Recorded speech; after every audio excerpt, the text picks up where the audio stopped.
Because Donald Trump's always had this secret weapon where he's been able to get people who don't like him to vote for him anywhere between 10, 15%.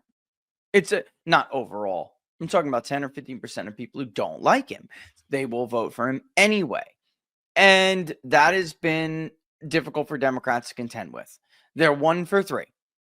All right. They've lost 2.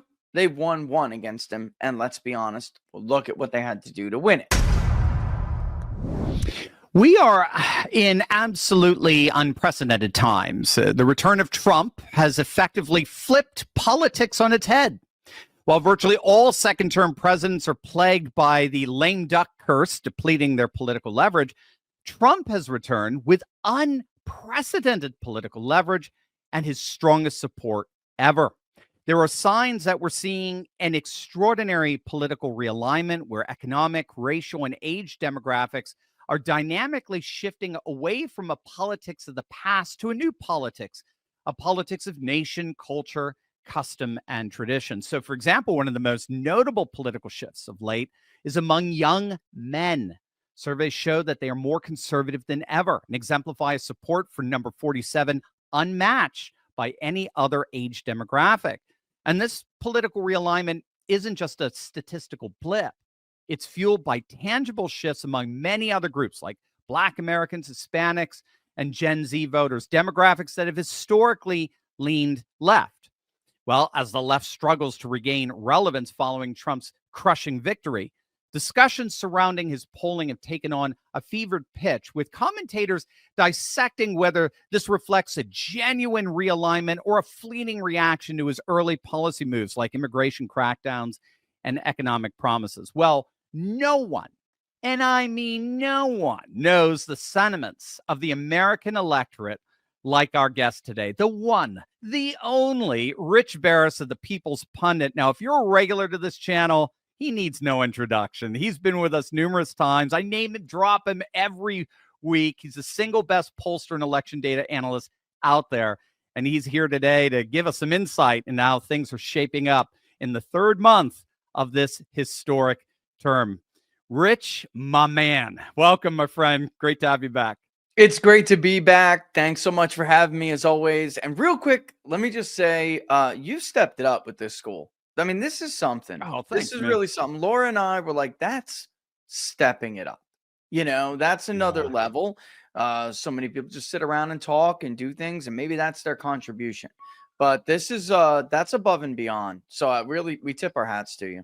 Oh, thanks, man. Yeah, we already got 5 students. I mean, don't despise the days of small beginnings, and it's just wonderful. They're great. It's a gap year program, so they're 18, 19, and they're studying great classical philosophy, but also learning a trade at the same time. So it's bringing the servile arts together with the liberal arts, and I'm ecstatic. I can't wait. We're going to do the ribbon cutting in a couple of weeks. So thanks, Rich. That's awesome. It's maybe we'll have you do an online lecture there or something like that. I would be honored.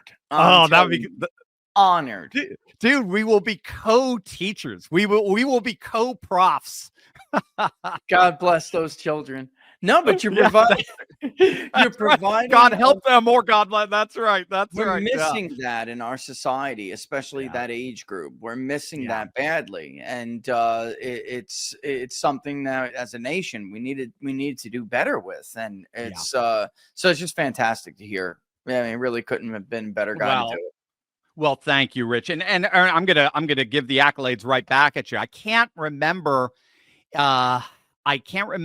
I'm getting too old. If I had you on, since you were formally honored with the distinction of being the single most accurate pollster of 2024, but if I'm being redundant, so what? Huge and well-deserved congratulations to you, my friend. You deserve that more than anyone. I don't think I've been on since then, but if I have, again, thank you. You know, I mean, there are some of us who really anguish over getting this stuff right. And, you know, I thanks to everybody who helps, because that's really, you know, what it comes down to. If nobody was listening, then it really wouldn't matter. Right. Right. So thank goodness for that. Well, God be praised. Yeah, amen. And I think you particularly deserve it, just in your industry, because you, I mean, I know your industry drives you crazy in that, as you've said over and over again, the polling, what do you call it? Is it like the polling mafia or whatever? They don't reward The you for being election mafia. yeah, the election Yeah. mafia. If anything, they don't want you to be accurate if it goes against the narrative. Yeah, and with the fall of 538, first it was Nate Silver, and now he's Go, doing his own yes, thing. and by the way, for that, The bravo, Silver we are Bulletin. in the He's a golden age. and then G. Elliott Morris, who is, for people who didn't know, a left-wing fanatic, a straight-up commie, not unabashedly, unashamed. And for him to take the wheel over there was incredible, even though supposedly they weren't using Nate Silver's formula. Maybe that's true when it comes to their election forecasting. But when it comes to how they gauged pollsters and whether or not they gave them an A or an F or a ban on their pollster scorecard, for people who don't know this, you are actually punished for being more accurate if you are not in the consensus. So if the entire community is too far to the left by 7 points on average, but the People's Pundit is spot on, the People's Pundit will get a bad grade and he'll get an R lean of R plus 7 because I'm that far outside the consensus. So what they are doing is literally punishing you for being more accurate than a liberal narrative. And that is so many levels of wrong. But now they're out. They're done Yeah. because it's not, they've been bleeding money since the days of Nate Silver. He bled $8 million on an annual basis, running 538 for years. Nobody cared. Why did they care? They care now, not because of the money. They care because it's not working anymore. Because there are too many guys like me out there, and they're adjusting, which is something we can talk about. But they're adjusting to that, and they're trying to figure out new ways to combat, the new ways to wage information warfare on good people. Yeah, right there you go. Yeah, narrative, not news; ideology, not information. And That's and right. I have to share with. I mean, when I was just traveling. I was in Austin over the weekend. I do meet audience members, which is always so cool. I got to say, man, of all of our regular guests, I mean, you're the name they give the shout out the most to. They love That's you. cool to They hear. love the information you have. They love your commitment to accuracy. People were so, I guess, what did we say back in 2024? The left had TDS, but we had PTSD, Yeah. from 2020, right? Yes. So they just didn't know who to trust leading up to November. And dude, you totally earned that trust again, week in and week out with your analysis. And so anyway, it's an honor, man, Appreciate just that. to have you every time. All right, we got it. Let's start. I do want to get your take on the elections that are going on today, but I wanted to see if we could couch it in the numbers that are surrounding number 47, because Yeah. I think what you pointed out is he really seems to be the first Republican president whose levels of support totally rival that of his party. Talk about driving you crazy, right? So, yeah, give us an overview. Where is Trump now? He seems to have maintained. I was listening to your live stream yesterday. He seems to have maintained his strength with his base. You're talking about, I think, the polls evening out a bit among independents. Where do you see Trump right now in terms of approval? So he bobs up and down between +2 to +4 at this point. I mean, he was at a high of +18 during the Wow. honeymoon phase, which is just insane and Wow. previously to me unthinkable. But there were surprisingly large percentages of Democrats when he took office who did have what was a backlash to being lied to all the time. I think a big part of this started with Joe Biden, like the almost epiphany like experience of watching that debate and going, Wow. Republicans were not lying. He's senile, right? And it was this cascading effect from there. And the media, of course, they just completely discredited themselves during this election season. So that's been holding for a while into his presidency, which surprised me quite a bit. For any Republican president, any president to maintain approval ratings like this is very difficult. And this is a very partisan country, a very split country, or it has been of late. But he hasn't gotten anywhere near where some of these other pollsters have him. Trump +2. I mean, approved +2 is really as low as he has been. And I went back and just checked recently for the show. He has not dipped below approved +2. And the last poll that we literally just did, I shared with the audience the other day. It was a private poll, but I was allowed to share some of it. He was approved +3. So, I mean, and it looked like he was ticking back up a little bit, which is, again, surprising. It's just presidents don't hang on this long, guys. They go underwater pretty quickly. Joe Biden did. Barack Obama did. He fell from an awesome high. It was a spectacular collapse. And Joe Biden, was there was no beef there. There was no meat. Where's the beef, right? Where's the meat? What is that expression? That's what happened to him very quickly. So any of these underwater numbers you're seeing, guys, I mean, I just go and see how they performed the last election cycle, because it's that simple. Yeah, guys, click on the link below to follow Rich his X feed. I love you. I mean, dude, you've got this X personality at the tip of your fingers. I don't know what it is. You always have a turn of phrase where you just so brutalize these fake pollsters out there. They deserve it. It's so great. And they deserve it. Yeah. No, it's great. And I you and Mark Mitchell, you guys are just you really are corroborating each other there. What you were talking about, an interesting interrelationship between Trump's favorability and his approval yesterday, if I recall, in that you said something like, what drives Democrats crazy is there are plenty of people who don't necessarily like Trump, but they vote for him anyway, kind of thing. Can you flesh that out a little bit? That's always been his secret weapon, is, this group of people who, they say to themselves, man, I can't stand this guy's attitude, or I don't like how he says this or that. But when you ask them, was he a good president? Is he a good president? Is he effective? Can he get things done? What do you think? How does he handle foreign policy? As a leader, the man is a leader. They give it up for him because of it. Because he does the job well. So it's always been difficult for Democrats to deal with, because look, they're 1 for 3 trying to beat him. And with that one, I think we all agree here. Right. Wink, wink, nudge, nudge. Wink, wink, nudge, nudge. Look at what we had to go through as a country for them to squeak that by. 40,000 votes. Give me a break. Right. And I don't know that they still know how to answer that, because what's happening now, which is new, and I can't wait to get into the next public polling project to see if this holds. We have never seen Trump with a slightly higher margin with favorability than he has with approval. So if this happens, this is even more devastating, in my opinion, to the Democrats trying to push back on him, because it says there are still a significant number of people who actually do like him, but are kind of holding back and saying, before I give my approval to how he's doing right now, let's see how he does in the economy. Let's see what happens with this. And they're kind of waiting back, and they're giving us the somewhat answer, which is like somewhat approved or somewhat disapproved or just uncertain.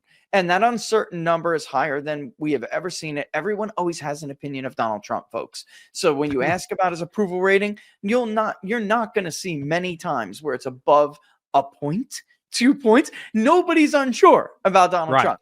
And what we found in this last survey was exactly that the unsure number went up a little bit, and he was still positive, but he was, there was these group of people who say that they liked him, but they weren't sure yet on approval. That's upside down, folks. That is an upside down, topsy-turvy situation. That is not the way it's been. In the past, it's been, they'll say they don't like him, but he does a good job.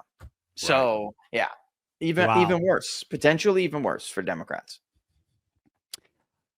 What I'm finding so fascinating are the signs of this, a very real, I was talking about it earlier, a very real political realignment, just a bottom line, a different politics than we've seen in the 20th century, as it were. And I'm thinking particularly among young voters, Gen Z, under 35, young men in particular. and other non-traditional Republican groups, non-white working class. You nailed that like 2 years ago. You were seeing those trends at least. What are some of those drivers? Why do we see traditionally Democrat voters? And again, what I mean is it's not just one of those. We're seeing it's black men, it's non-white, it's Latinos in general, and particularly Latino men. It's young voters. Why are we seeing so many of these traditionally Democrat constituents defecting over to Trump? There's policy. I think there are policy reasons or policy answers to that question. And then I think there's something else that's going on, especially with the younger, the 18 to 24-year-old male, which is a solidly Democratic constituency once upon a time. And it's just not now. Donald Trump culturally made Republicans, or made the Republican Party, or his brand of it, he made them cool again, at least for the time being. And they missed, Democrats, they missed this group of their kids. To me, I'm getting old. I got gray hairs. They missed this group of young adults, young Americans, because they don't care anymore about the Grammys and the Oscars, right? Like, what did you and I have when we were that age? What do we look at, right? Though that all is gone. That culture's gone. The influence is gone. They're watching influencers. They're watching YouTubers. They're watching TikTok. They're watching their Instagrams, and they're watching their X feeds. And somehow Democrats just lost their grip on this age group. And the information that gets passed to them is totally different. And the era of Joe Biden hurt them. Frankly, it hurt them very badly. We were a laughing stock to all of these younger generations. I mean, America as a whole. We got a guy who's clearly senile, and the legacy media is telling us he's not, falling up the stairs, not down the stairs, not once, not twice, not 3 times, but 4 times, Dr. Turley. 4 times. And this is like, then he finally again goes on this stage and can't speak for a presidential debate. It made a fool out of the country, and they didn't like it. And then I think the other part is policy. They either remember when their parents were doing better under Donald Trump. They don't have access to these opportunities. I said earlier today, all of these people are pining on about tariffs are going to raise the cost of automobiles. This group can't afford an automobile. What are you talking about? They're not going to notice a difference in price because it's not even an option for them, many of them right now. So it's literally like saying, but the price of penthouses are going to go up. Like, so what? I don't care. I feel bad for the guy who can afford a penthouse, but not me, right? It's so how are eggs? How much are eggs again? Right? Yeah. How much is gas with my jalopy I have to fill? I mean, that's it. It's so only disconnected or bubbled people would even entertain that among that age group anyway.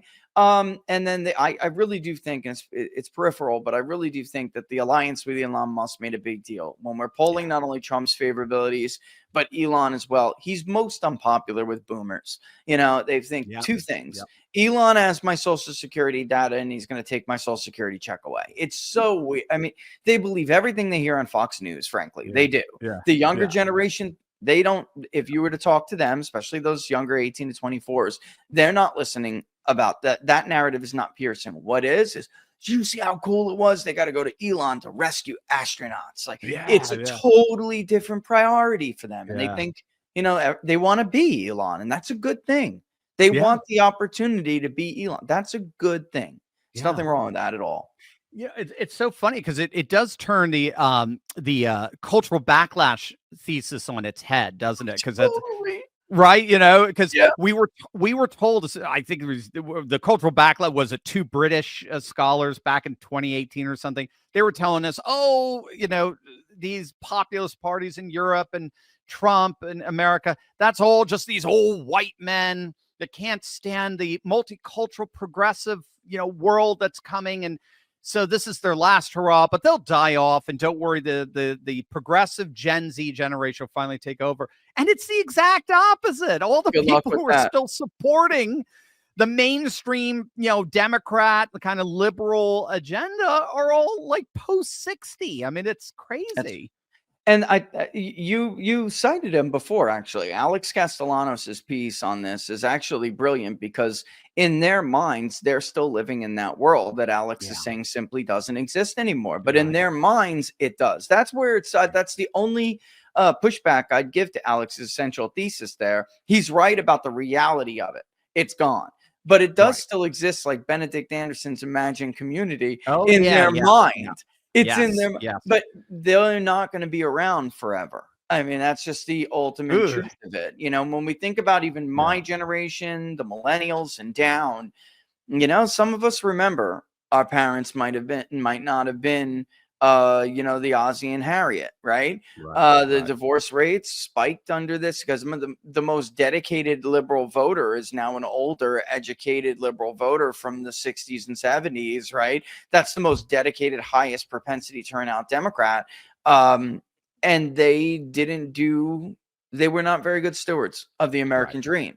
And Right. they have kids who are facing the consequences of that. Right. And then there are kids who, like my son, will be able to vote in a few years. All right. So even, I mean, it's almost compounding that the impact of that on the psyche, on the American psyche, is starting to actually compound with these generations. And it's going to be tougher and tougher for, it's like short gain in the short term, they'll have a gain. In the long term, they could have just a complete wipeout, and Yeah. they don't see it. They just don't Yeah. see it. And Yeah. it's, not that I care, not that I feel sorry for them, but I mean, it is interesting how they cannot take a step back and look at the Yeah. situation, why they lost this election. They Yeah. haven't made any efforts to go back No. out and get these core groups, have they? Nothing. None at all. No, Zippo. None. If anything, they continue to insult them. That's That's what right. I mean, I was stunned by that Sonny Hostin sort of thing. Why do you think that all these border counties and border districts in Texas that were always reliably blue suddenly went deep red into misogyny, Yeah. sexism, racism? It's You know like, what? Those Hispanics are always misogynistic to begin with. What? yeah, yeah. You- They- okay. the first rule of when you find yourself in a hole, right? Stop digging. Oh my You know, god. their only hope is if Republicans save them from themselves. Like, Yeah. that is really the way I see it. And I mean, I don't bridge to that, but that's it. Yeah. That's a perfect pivot because obviously Trump's appeal far outpaces the broader Republican Party. I know that this drives you crazy Significant. almost as much as the election mafia. I mean, we just saw it in kind of my backyard in Pennsylvania 36, a district that Trump won plus 15, Northern Lancaster, and the freaking Democrat wins by a few hundred votes because of the incompetence of the Pennsylvania Republican Party. I mean, it does appear to be an absurd discrepancy. That's an explicitly absurd discrepancy from what Yes. just happened a few months ago. Yes. Are there any signs that the GOP could tap into this Trump-specific momentum? It seems like Florida's doing it. I mean, Yeah. the turnout today looks like it's just a blowout in CD1 and CD6. Yeah, but is there any hope for the GOP? I think there, and you really just started to scratch at the surface of that. It really depends on where and who, and I hate to phrase it like this, but there is a battle. You have your Florida Republicans and you have your North Carolina Republicans. There's some elements of those that are much more MAGA than others. And then you have the people in Pennsylvania who have been a wreck for years. They've been losers for years.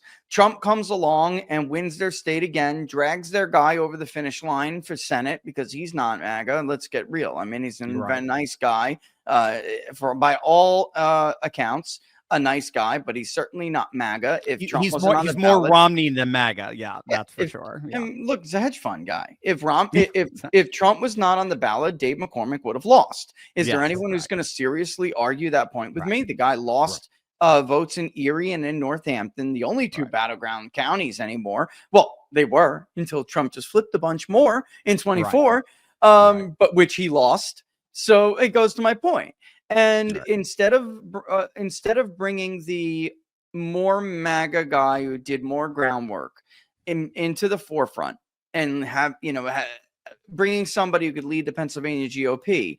I'm not saying it's not a reward, but it's a recognition that, look, these guys understand the coalition, the winning coalition, and the direction of where the party needs to go. They understand it better, so maybe they should be the ones to lead. That's not what happened. Unfortunately, the Rhino element threatened that guy, threatened his family, threatened his business, and to the point where he backed out of the race for the Pennsylvania GOP chairman. So this is what is still going on in the Republican Party, and it's outrageous. Very, very few wins on that side of the fight. I mean, really, on that front. Florida is a decade of work or more to get it to where it is. It's the gold standard for election administration and party governance. It's the gold standard.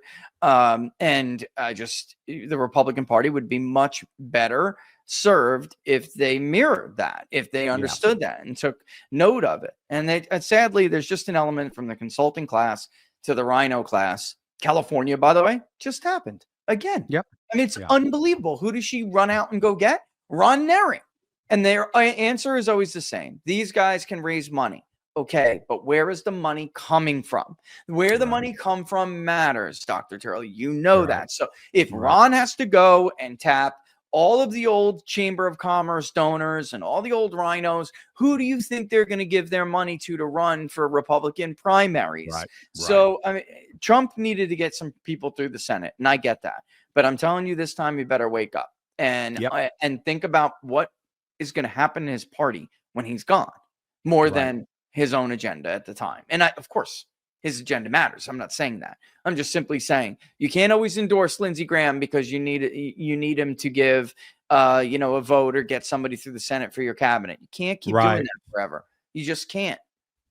Otherwise, it won't last. It won't. Where's Mike Whatley in all this? The RNC chairman. I got a call before the election and said, we're railroading Rona. Who can replace Rona? And the one and only name that I gave them was Michael Whatley. North Carolina. Listen, and it's not simply because this guy's MAGA burning through and through. It's because he's open-minded enough and he's smart enough to know things are changing. This is how we need to adjust. And he understood why the Republican Party was changing. He understood, look, I see it in Western North Carolina. I see it in these neighborhoods. I see it even in parts of Eastern North Carolina where you have majority registered Democrat counties voting for Trump at 60+%, because those are old working class Democrats who don't vote for the Democratic Party anymore. He also understood the infrastructure situation, that Democrats are beating Republicans because Democrats they have election month and Republicans have election day. And I'll tell you, there's what happened to the gubernatorial election is unfortunate, but there is an element in North Carolina that fights, and Michael Whatley's part of that. He is. Right. Good. Yeah, I'm really hoping he can help shape some of these state Republican apparatuses more in line with North Carolina. I mean, he's helped to flip North Carolina into supermajority, a Republican supermajority at the legislature, and we're seeing what DeSantis is doing in Florida. Abbott, I know people get. I was just in Texas. Abbott drives them crazy. One day he's the greatest guy in the world. The next minute they're like, "What are you doing?" It's bipolar. Bipolar. That's a good way. Yeah, very bipolar. The relationship as our Texas Republicans in general. I don't. They're trying to destroy Ken Paxton, all this kind of stuff. It's so insane. So hopefully he can rein in some of those factors. Speaking of the states now, all right, you got to give me your sense of what's going on. It looks like Florida districts 1 and 6 are going to be GOP blowouts. And thank God, and God bless Florida with the data. They have the most awesome up to the minute election data. You must just be like a pig in mud with that kind of stuff. Wisconsin, on the other hand, the data is tough. What are you seeing? What do you think's going on with Schimmel in Wisconsin? So, in Wisconsin, I think that people have to be careful because unlike Florida, we don't have voter registration by party. So even though we're looking at by county, and we can see, look, red counties are voting at higher rates than expected, we do have to be a little bit careful, because it could mean that Democrats in those counties are just voting disproportionate. But that said, Wisconsin's a bit of a trend breaker. They're not even a trendsetter. They're just a trend breaker. But it would be weird, given what we're hearing from clerks around Wisconsin, how high the turnout is in some of these areas. Yeah. It would be weird to consider the idea that these aren't Republicans voting in very high numbers. So it just would be odd. I will tell you this. The pollsters were wrong in the Florida modeling.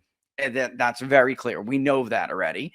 And it looks like, if the clerks are correct, it looks like they're going to be wrong in Wisconsin as well. It may be that Republicans pulled their heads out of their butts at the last minute here. We'll see. I would still give the Democrat an edge, because it's the history of it. They take advantage of that last minute Milwaukee vote at a rate that, and for people who don't know what I'm talking about, there's a provision in the law where you can register someone and get them to cast a ballot last minute, right up until, and Republicans don't take advantage of that. In the last, I believe it was 4 election cycles, Milwaukee accounted for more than 80 or more % of the ballots that were cast using that provision, which makes no sense, because Milwaukee is not 80% of the statewide vote. But it goes to show you that Democrats do that, and that has helped them eke it out in close elections. It almost helped Mandela Barnes beat Ron Johnson, but it didn't. And they tried to do it for Kamala Harris in 24, but it's just too many votes. 35,000 is a lot of votes to find. So I'd give it still the edge to the Democrat. I just would not give them 85% the way that I was thinking going into today, and until I saw these turnout numbers and talked to some of these people. This is a very large turnout. This is shocking. And that high turnout now is bad for Democrats. It used to be good, but it's bad for Democrats now. It says the normies are voting at higher rates, and normal people are Republican.